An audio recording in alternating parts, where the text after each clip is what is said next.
جو शंकराचार्य जी ने जो बात कही है वो बिल्कुल निराधार है, उसका कोई वजूद नहीं, उसका कोई बुनियाद नहीं। और पाकिस्तान का शब्द धर्मगुरु जैसे लोगों को इस्तेमाल नहीं करना चाहिए। वो हमारे दुश्मन देश का नाम है, पड़ोसी देश है मगर वो हमारा दुश्मन देश है। इसलिए स्वामी जी को दुश्मन देश का नाम इस्तेमाल करने की कोई जरूरत नहीं है। और जहां तक पलायन की बात कर रहे हैं, ये बिल्कुल सरासर झूठ है। कहीं कोई पलायन नहीं कर रहा है।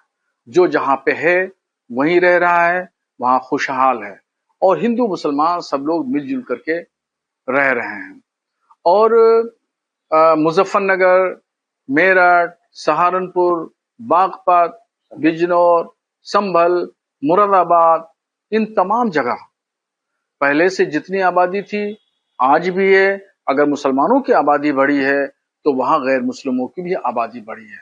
आबादी का तनासुब बिल्कुल बराबर है।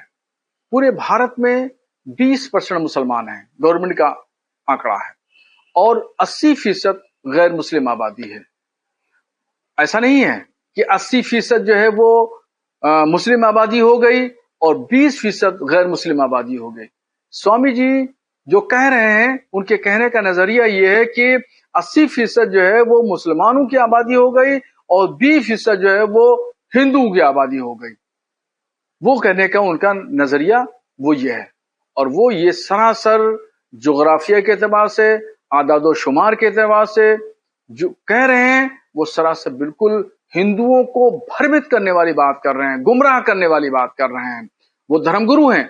मैं धर्मगुरु होने की हैसियत से मैं उनका एहतराम करता हूं, उनकी इज्जत करता हूं, उनका सम्मान करता हूं, मगर इस तरीके से हिंदुओं को भ्रमित करने की कोशिश न करें। योगी सरकार में ऐसा होने की बात कह रहा है। योगी सरकार हो या गैर योगी सरकार हो, आबादी का ताल्लुक जो है वो सरकारों से नहीं होता और ना वो किसी के सरकार से या किसी पॉलिटिकल पार्टी से या हुकूमत से उसका रिश्ता नाता होता है। और आबादियां तो हमेशा बढ़ती रहती हैं।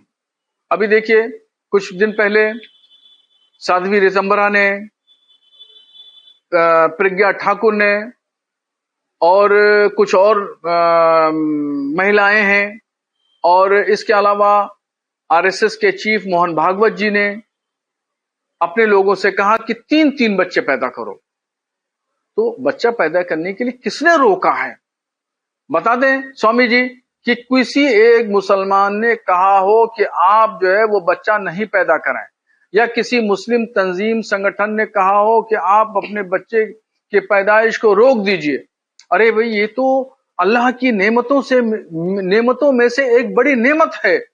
जिसके पास में बच्चे हैं वो उस नेमत का शुक्र अदा करें, और जिनके पास बच्चे नहीं हैं, नहीं पैदा हो रहे हैं, उसका दर्द और उसका दुख आप उससे पूछिए। वो डॉक्टरों के पास में जाता है, लाखों रुपया बर्बाद करता है और इलाज करता है, जाके मस्जिद में, दरगाहों पे, मंदिरों पे, गिरजाघरों पे और जाके मत्था टेकता है, खुदा की इबादत करता है, दुआ करता है, या अल्लाह हमें बच्चा अता फरमा दे। ठीक है, जिसके पास नहीं है औलाद, उससे उसका दर्द और उसका दुख समझिए। कल सुप्रीम कोर्ट जो वक्फ अधिनियम है उसका फैसला हुआ या नहीं, वो क्या कहेगा?